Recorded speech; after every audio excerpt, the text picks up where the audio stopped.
Hi, welcome to my channel. I am going to talk about how the law of attraction changed my life from start to finish, because I'm asked a lot about, well, what happened with you and what you were so good at this and blah, blah, blah. Like, I wasn't so good at this, honestly.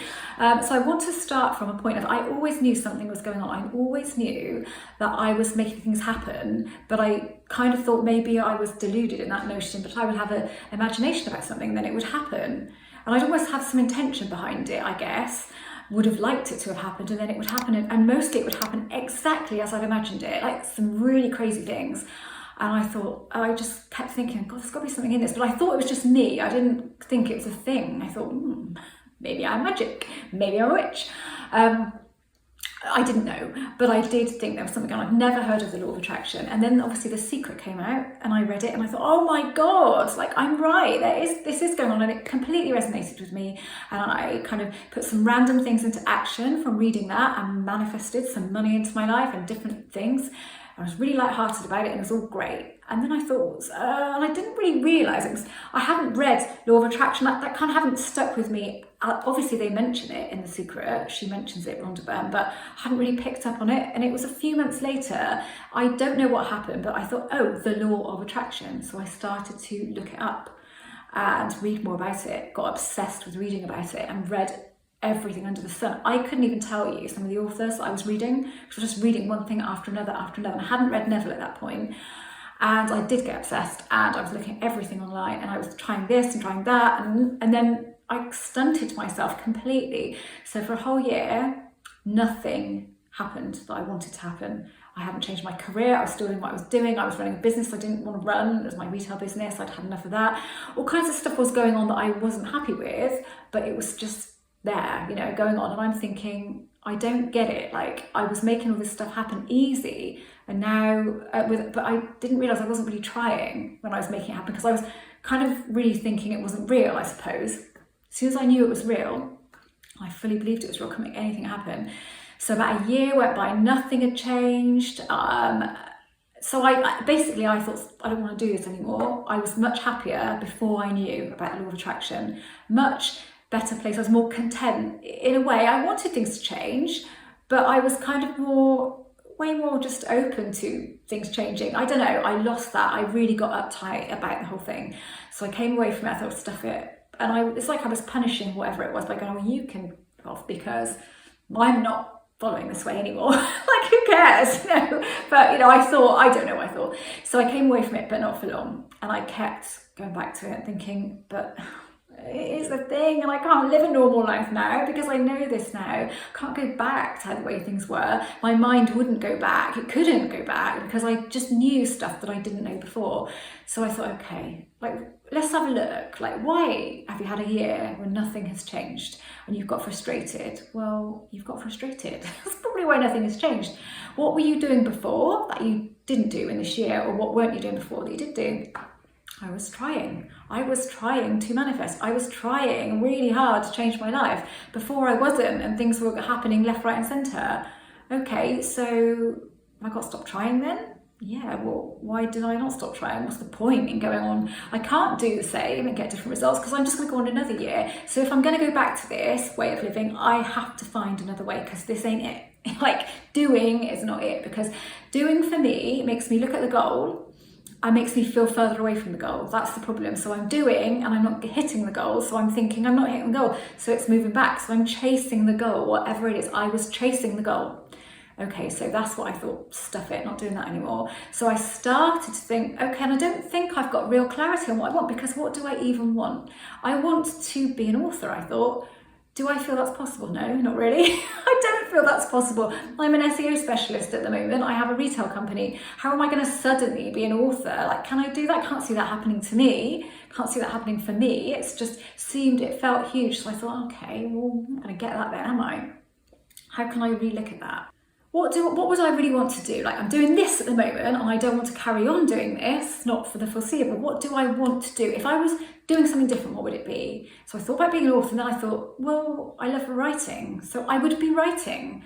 Maybe it's not going to be an author, maybe it's a different kind of writing. I could write articles, Could I think that's possible? Yeah, I could think that. I know I can write. I know I can, because people have told me that I can. I was writing blog posts for business, so I was writing blogs for different businesses. So I knew that they trusted me. Businesses trusted me to write for them, so I can write. Otherwise, they wouldn't pay me for it. So, of course. But I wasn't seeing that as a writing career, because it all was involved with the SEO, so it's part of that, blog writing for business. But then I thought, it's writing at the end of the day, whether they're having other SEO for me or not, I'm still writing for them.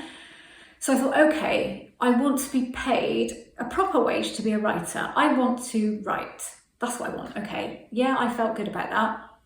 So I kind of set that intention. That's what I want. It felt lighter, it felt easier, it felt more possible. I still knew that I would quite like to write books at some point, but I didn't put any pressure on myself. It could have been 1, 2 or 3 days later. I can't really remember, but it was really close. It's in the same week. So let's just say I had this thought on the Monday, and let's say by the Thursday, just to be a bit more realistic.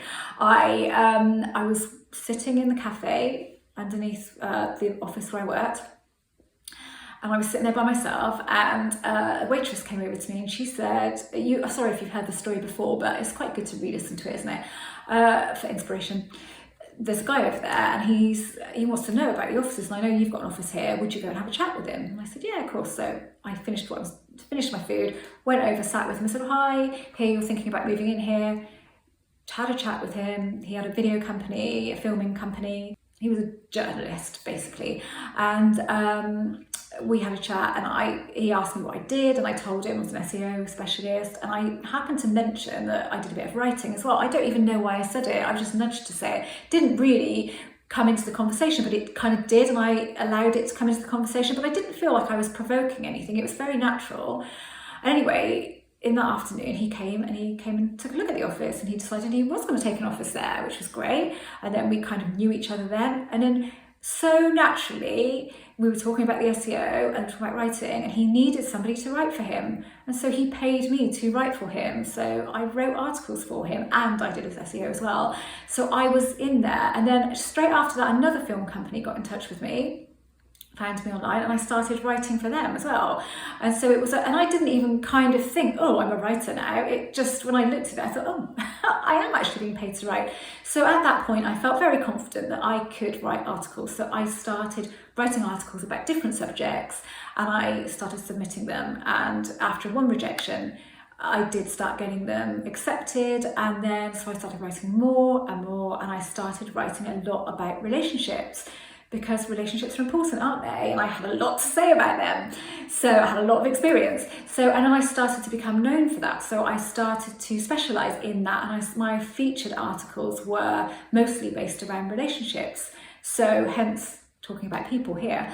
So that's what I did for a long time. And then I thought, and I was really into this, and I thought, God, this is really working for me now. It's maybe not exactly what I wanted initially, but I'm enjoying it. I'm enjoying life. Is different. Life is much more interesting to me than it was before. I reined it right back. I started earning decent money, decent enough that I could drop the SEO work that I was doing, and Jeremy didn't mind that, because we started outsourcing it to an ex-apprentice of mine. So somebody was doing it, but we kind of started cutting back on it. It didn't matter, because I had replaced that income, which was great, because I kind of developed this dislike for SEO, I think, because I kind of felt like I was forced into it. But as I started to come away from it, I kind of not mind it so much anymore. I kind of got more of an interest in it again, which was good. So I started to do that. And so then I had this idea of writing a fiction book. So my take on the law of attraction around a character. I mean, my writing style is not for everyone. I appreciate that, because I tend to write as I think and talk. So a lot of people either love my writing or they don't like it, because it does bounce around a lot, but that's just the way that I am in life in general. So that's how I write. Now, the reason I made writing work for me in that respect is I thought, I don't care, like that. If I think it's good, a percentage of people are going to think it's good too. And I got that from something that Midge Ure said from Ultravox. He came back with some new music, and he got asked, well, how do you know that people are going to like it? And he said, well, if I think it's good, then I'm not deluded. So decent amount of people are going to think it's good too. And I thought, that really makes sense. So I've kind of followed that motto in life. And I thought, it's subjective. Writing styles are subjective. Music is subjective. All of that stuff is subjective. You like it, you don't like it. I think with me, I'm not middle of the road. You don't mind it. You either like it, really like it, or you don't like it. But I've accepted that, and I'm really good with that. I really appreciate this. Like these videos, some people will like listening to me and some people will not like listening to me, and that's cool. I'm not for everyone. Okay, so I did that, and I had this idea that to put this into a fiction style book. I was doing it for fun. I wanted to write a book.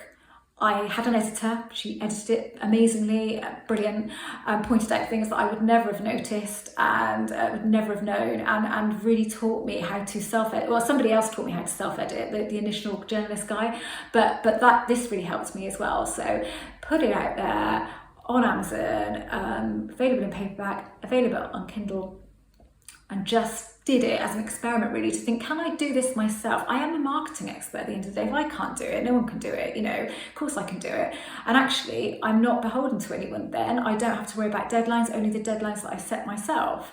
So I did that, and I sold some, and I didn't market it really much at all. I just let it be there to feel confident about something I had written being out there. I let it sit there for a bit, just let it sit there. Then I got into this. Then I set up my YouTube channel, and I always said I will never have a YouTube channel. And now look, like when you say you will never do something, you put the energy of that subject matter out there. And I changed my mind. I wanted a YouTube channel. I wasn't forced into it. I literally wanted one. I'd gone from not really hating the idea to really wanting a YouTube channel. And I did it. And I started talking about this. So naturally, I started writing more books. I wrote Get Back With Your Ex. And that just really took off like crazy. I kind of look back and I think, should I have written that? Because I do not try to encourage people to manifest people, but the book is very much like working on yourself too. So it's a combination. I don't think it's a real, oh, do this to get this person back. It's not like that, because that's not how my mind works. So I've kind of embraced that. I went through a stage of thinking I shouldn't have written it. I wish I hadn't written it. But then I've gone back to, no, come on, I've reread it actually. That's the problem. I'd forgotten what I'd written. I thought, no, actually, it does make sense. And it is. If you are doing it, you might as well do it like this, because it's a better way to do it. So I am kind of good with it again. And then I went on to write Degrees of Attachment, Pimp Your Vibe, For the Love of Me. Loving writing and loving doing it all myself. Apart from my lovely illustrator who, for wishful thinking, I had an illustrator, I thought, For the Love of Me, the lovely Raf from Magnum Tattoos. He's a tattoo artist, but also an amazing artist in general, and he's an illustrator and all that, and he did the cover for me, and I met him through this, so that was awesome. So he's a friend now. And I've met, like doing this, I've met such great people, so many interesting people. You guys are so interesting. I see people from all over the world, and I really feel that my life is never boring. I'm never bored by my life. So there's something going on all of the time. And I also met somebody else here that I've become a friend with, and I went to see her. I better not say actually, but it was abroad, so that was nice. We met up in person, that was cool. Like great things have happened, but I'm letting them happen. I'm not trying to make them happen. I know roughly the direction I want to go in, and I'm allowing my subconscious and reality to work that for me. I don't have to take any action. All I need to do is get clarity on where I want to be, and I let the rest happen. I don't try to manifest it. I don't think, what can I do to make this happen? I think, how can I let this happen? That's what I do. How can I let this happen? How can I be in alignment? How can I be feeling better about life at the moment in order to eventually be at this point? And if it doesn't happen, it doesn't happen. I'm always of that mindset. I like that mindset. It's much more natural and much more gentle. It's hope. I live in hope. So I think when we're living in hope, wishful thinking. Okay, that was my first book, Wishful Thinking. So it's all about allowing things to happen and not trying to make things happen. And I learned that, and it was a hard lesson to learn. It took me a long time to get there. So if you are in the trying stage, look at how you're feeling. Always look at how you're feeling. It always comes down to how you feel, never what you're doing. So rein it back. How am I feeling? Because it's going to be about that. And if I'm feeling differently than the thing that I want, completely differently, then I'm not going to get that thing that I want. I have to work on my feeling state and not on the action that I'm taking. I really hope this is useful. I wanted to retell this story in a different way than I told it. I don't know whether I told it about 3 years ago or something, because it was nice going back to it, because I was talking to somebody about it yesterday, and I think that's what kind of gave me the idea to do it again. And just to kind of reiterate that I went through a really hard time with this, where I couldn't get my head around it and I couldn't make it work, and I was frustrated, but all of that was the stuff that was holding me back. The thinking I couldn't make it work was what was stopping it from working. It's working all of the time. I say, yeah, stopping it from working. It was working. It was just working against me rather than for me. Hope this is useful. I'm going to go now, otherwise I could just go on and on and on. You know me, I can talk. I think I might have gone back to speaking a little bit at a faster pace in this one, because I'm telling a story and it's very difficult for me not to do that. But I hope that you got on with this video. Thanks for watching.